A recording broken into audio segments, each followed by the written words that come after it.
Hey guys, Kitchen Table Magician here. Welcome to this week's episode of Strange Brew. This week we're going to talk about a card cycle from Amonkhet called Cartouches and Trials. It's all enchantment based. It's unlike anything I've seen in the history of the game as far as how it works mechanically. When I saw these previewed before the set was actually released, I knew right away I wanted to at least acquire some of these and brew around with them and play with them and see if they were as good as they looked. And for the most part, they are. And I'll talk about what I like and don't like about them. But let's talk about enchantments and auras in general first. The problem with enchantments and auras that I generally have is that for the most part, when you play them, they really don't do anything. I don't like to play with enchantments that when you play it, nothing happens. An example of that would be something like this, Protection of the Heckma from Amonkhet. When you play this, it ties up 5 mana for a turn. When it hits the battlefield, nothing happens. So you've tied up 5 mana and gotten nothing. And then it relies on your opponent to do something before you get anything back out of this. So I don't like to play with cards like these in general. Another example is Trespasser's Curse.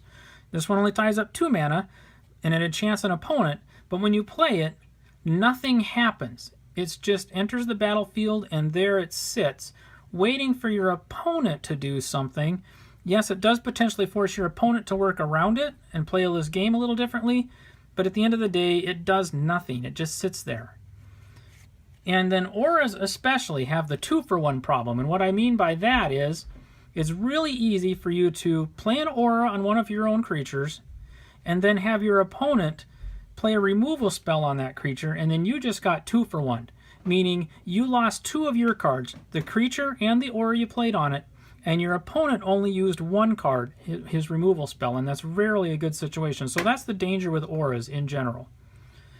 All right, Cartouches and Trials. Little bit of a different story. Each of the trials is an enchantment, but when it enters the battlefield, you get immediate value. Something happens. And so they actually, in my opinion, feel more like playing a sorcery. You play it and something happens. The cartouches, of the 5, 3 of them you will not get 2-for-1 if you're doing things right. So they are very playable. The other 2 cartouches I'm not that crazy about, other than they enable you to bounce the trials back. So yeah, let's look at these a little bit closer.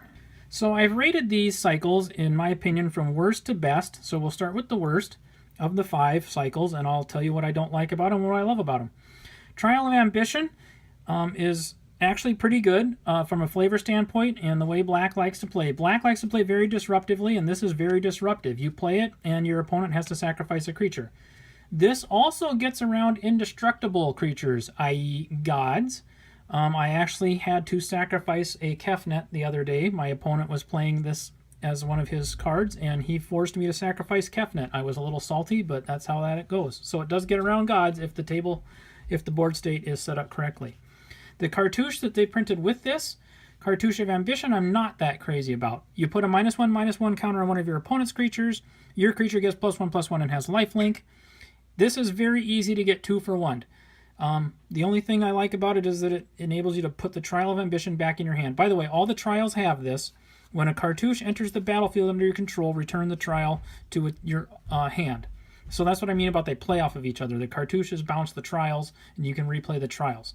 So then I guess maybe you're not getting 2-for-1 if you've already played Trial of Ambition, and then you play cartouche and get the trial back, then you're potentially not getting 2-for-1.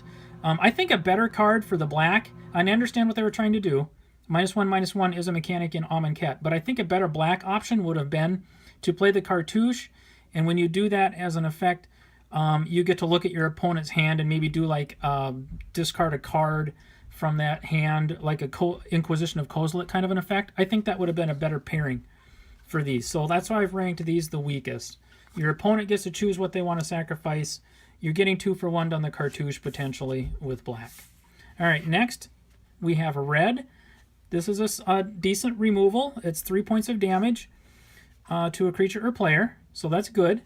It's at sorcery speed, so that's okay.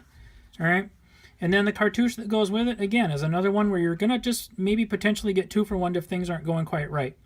When you play the cartouche, one of your opponent's creatures can't block this turn, your creature gets +1/+1 and has haste. So it doesn't really replace itself. You're not getting any more board state out of it. You are potentially bouncing your trial back for another piece of removal in your hand. So I've ranked this as the second worst of the 5 in a vacuum. All right, so number 3, the white Trial and Cartouche. Trial of Solidarity. When this enters the battlefield, creatures you control get +2/+1 and gain vigilance till the end of the turn. Okay, this one is actually more of a build around, I think. This, if the conditions are right, can actually put games away just by playing this. If you've gone wide enough and have enough evasion and have built your creature base correctly, playing one of these can actually just put the game away if your opponent can't block enough. So the trial that goes with that actually the cartouche that goes with the trial actually enables the trial a little bit, in that when you play the cartouche, you put a 1/1 white warrior token onto the battlefield. So if you haven't won the game by playing the trial the first time, you can bounce it with the cartouche, you get an additional body, play the trial a second time, and that should win you the game at that point. So this is number 3 of the 5. All right, the second most powerful of the 5 colors, as far as this cycle goes, I think is blue. Blue is all about card draw. The Trial of Knowledge is draw 2 cards, then discard a card. And the cartouche that goes with that, when you play this, draw a card, and then one of your creatures gets +1/+1 and has flying. So you'll never get 2 for 1 on the Cartouche of Knowledge. It will not happen because it replaces itself with a card draw. And then, of course, potentially bounces your Trial of Knowledge back for more card draw. So blue does that the best. It is all, however, at sorcery speed, so that's when you're playing. And if you play enough blue, you know what I mean by that. All right, so I think the strongest of the 5 colors in this cycle is green. You have Trial of Strength, which gets you a 4/2 green beast creature token. And you have Cartouche of Strength to go with that. So you can actually play the trial, get the creature, play the cartouche. When you play the cartouche, the creature you put it on fights an opponent's creature, and the creature you put it on gets +1/+1 and has trample. So you could play the trial, get a 4/2 beast, play the cartouche right behind it. Your beast becomes 5/3 and fights one of your opponent's creatures, potentially killing that opponent's creatures, and then you've actually swung the board very well in your favor. So I think these 2 cards play the best together in a vacuum. Okay, having said all of that, I initially tried to build in 3 colors. I wanted to play with the blue for all the card draw and for the evasion that the cartouche can give creatures, but I was trying to build an aggressive style of a deck because I also wanted to play around with the exert mechanic, which we'll get into a little bit later, just to see if that was all it was cracked up to be as well. So I was building primarily in red and green and then splashing some blue for the card draw and evasion. It turned out it was just a little too clunky with 3 colors, so I ultimately weeded the blue out and have built a deck that is red-green aggro around Trial of Strength, Trial of Zeal, and Cartouche of Strength. So we're going to go red-green trials with this deck. So I will show you what I've got put together, and let me know what you think. So to start with, I went ahead and put in 4 cartouches. I know this is dependent upon you having a creature on the table, but with the way this deck is built, there should generally be a creature on the table. 4 Trial of Strength, because that gives you the creatures. And like I said, these 2 play extremely well together. And then I'm playing 4 Trial of Zeal. This is good removal. You play the cartouche, you get the Trial of Zeal back as well. So that's what I have for trials and cartouches in this deck. Outside of that, it is red-green Amonkhet aggro. Whoops, I didn't organize this quite right. Okay, I want to start with Bloodlust Inciter. Okay, as far as common creatures go in Amonkhet, this guy is a rock star. I think he's the best common creature in the set. 1 red mana, 1/1 body, and he taps to give another creature haste until the end of the turn. In an aggressive deck like this one that I'm going to share with you, this guy is a rock star. So 4 of these, he just turns an aggressive deck on. Okay, this guy, Bloodrage Brawler, I went and found 4 of these. This guy is super pushed, super aggressive. 2 mana for a 4/3 creature. Are you kidding me with this? The only downside is you have to discard a card, and the way I've built this deck, most of the time this isn't even a downside. This is actually good. So this is super pushed. As far as uncommon creatures go, This is probably my favorite one in the set. All right, I have another 2-drop playset of Bitterblade Warrior. This card has Exert. So it's a 2/2 creature for 2. You may exert him.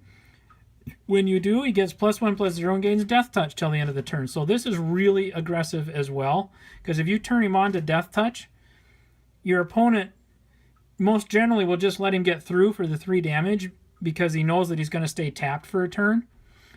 But here's the fun part. Once you've done that, the Death Touch lasts until the end of the turn.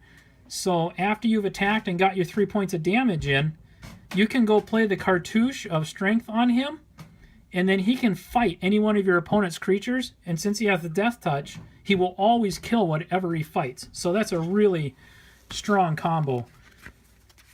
Yeah, the Cartouche of Strength and Bitterblade Warrior is an extremely strong combination. I didn't see it at first until I started playing with the deck a little bit. All right, next up I have a 3-drop. I'm only running 3 of these in here. This is Watchful Naga. This also exerts. 2/2 for 3, so that's not great. But he's got some card draw with him. When you exert him, when you attack and you exert, you may draw a card. When you're playing an aggressive deck, you want to try and keep your hand and card draw up as much as you can. You want to draw as many cards as you can. So this guy's good for helping with that. Okay, then a 1-of, because I only own 1, and he's a 4-drop, is a Jackal Warrior called Champion of Rhonas. When you exert this, you may put any other creature from your hand onto the battlefield. So this is also really good at just ramping your army out, getting your hand emptied out, and getting stuff on the table really quickly. You can attack with this guy. You could drop a Watchful Naga then for free. Okay, so this would be a bomby rare you could build around a deck like this with. Another nice bomby rare that you can build around is called Combat Celebrant. 4/1, when you exert this guy, as long as he hasn't been exerted once already this turn, and you're going, how can you exert more than once? Well, I'll show you. As long as he hasn't been exerted yet this turn, you may untap all other creatures you control and take an additional combat phase after this combat phase. This is actually really strong with your exert creatures because your creatures are all exerted. You can exert your Combat Celebrant. You've gotten all of the bonus off of your exerted creatures, and they all untap right away, and you can take another combat phase with them. You can exert them again if you want. You can exert them twice in a turn. So this guy's a rock star, especially if you can give him haste with the Bloodlust Inciter. This deck has got synergy all over it. I didn't see it at first until I just started putting cards together and playing around with them.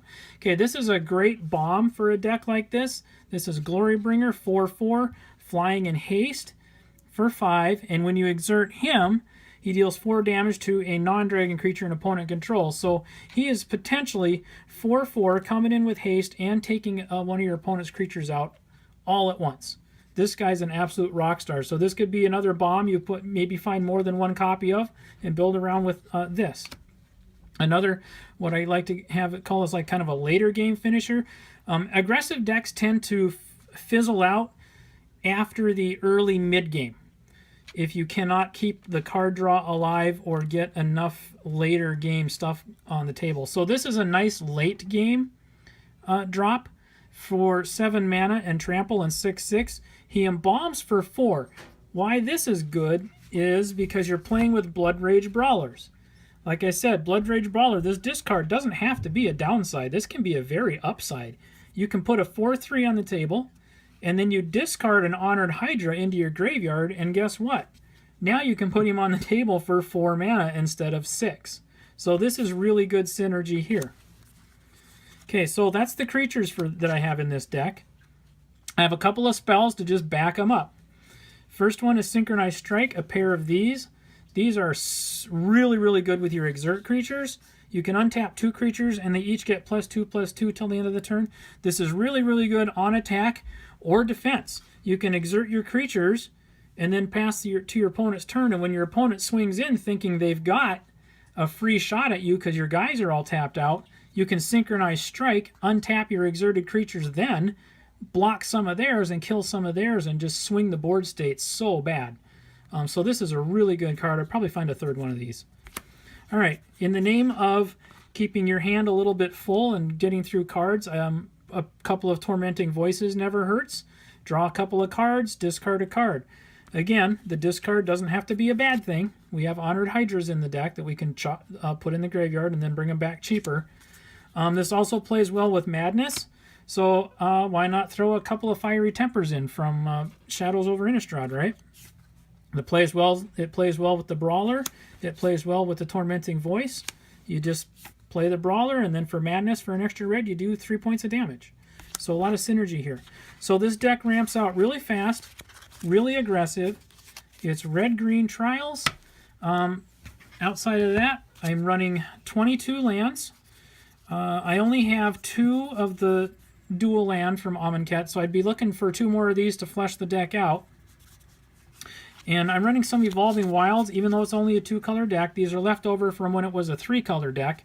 I kept them in here because just like being able to cycle your land out to get through land problems, you can also use Evolving Wilds to help you with that too, because it thins your deck out. It gets a couple of your lands out of your deck, so you're not drawing them later, and that's always good in an aggressive deck.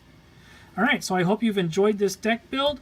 Let me know if you've got any other ideas for this, if you like this build, if there are things you think I could have or should have done differently. Maybe you didn't like the way I ranked the card cycles at the beginning. Maybe you would have ranked them a little differently. Leave your comments at the bottom. If you like this video, thumbs up, crush that like button, subscribe. Alright, till next time, see you later.